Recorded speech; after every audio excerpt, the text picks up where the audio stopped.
आपली घेते, त्याला वाटतं हे आपलं सिंहासन असणार आहे, बळकवल्याशिवाय राहत नाहीये. हे फक्त कुणाला वाटतं? इंद्रदेवाला वाटतं. बाकीच्या देवाला काही नाही देणं ना घेणं. खिशाला 2 रुपये बिना कांडीचे उघडा न वेगळा तुम लोड हम कपडे सांभाळते, काही देणं घे नाही. कारण हा राजा देवाचा 33 कोटी देवाचा राजा कोण? इंद्रदेव.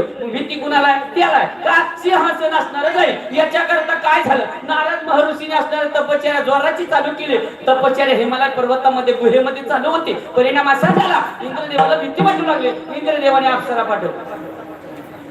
मी कशासाठी बोलतो ध्यानात धरा. अभंगाचा संदर्भ कसा आहे, बोलण्याची बोली भाषा कशी आहे, आणि अभंगावर असणारा माणूस कसा चालतो, या कीर्तनकाराकडे अशा असणाऱ्या संदर्भाकडे लक्ष सगळ्यांचं असलंच पाहिजे. कारण का वक्ता तो वक्ता गर्दी कामाची नाही दादा. दर्दी असावी. दर्दी कळतील तुम्हाला. तुम्हाला सर्दी कळल पण दर्दी नाही कळायची. दर्दी महत्वाची. च म्हणलं की लगेच चमच्या वळकेला पाहिजे. चमच्या लय म्हटले चमच्या. काय झालं? नारद मरुष्यात नाही तपश्चर्या करू लागले. इंद्रदेवाला भीती वाटली असणारे त्यांनी लगेच अप्सरा पाठवली. अप्सरा आली त्या ठिकाणी नारदाच्या समोर उभा राहिली. नाचकाम करू लागली, अववाद करू लागली. आपल्या नैन कटाक्षाने नारदाला घायल करण्याचा प्रयत्न करू लागली. महाराज सांगितलं, नारी नैन सर जाहीन लगा, घोर करे क्रोध घोर क्रोध रूपी निशी जो जागा, लोभ पास जेही घर न बताया, सोनर तुम समान रघुराया. तो असणारा त्या ठिकाणी साक्षात प्रभू रामचंद्राचा अवतार समजावा. का? म्हणजे जो स्त्रियाच्या नैन कटाक्षाने घायाळ होत नाही. काय सांगितलं? काम क्रोध रूपी रात्री म्हणजे जो अहोरात्र जागा असतो तो सोनर तुम समान रघुराया. यांची असणारी समाधी उत्थान झाली बाबा. आणि मोठे भुलले तर स्त्रियांच्या नादाने.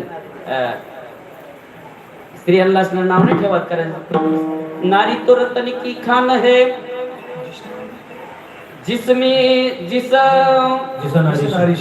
जिस नारी से पैदा हुए वीर हनुमान है.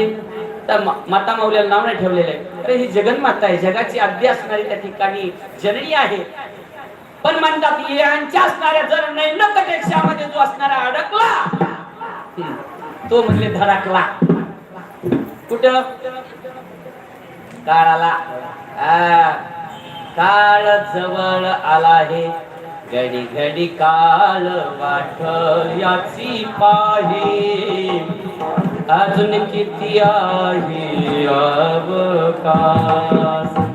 हे विसरून जातो आणि आपल्याला मरणाच्या दारामध्ये झोकून देतो. नारद होते. नारदाची समाधी मात्र उत्पन्न झाली. अप्सरा पुढे होते.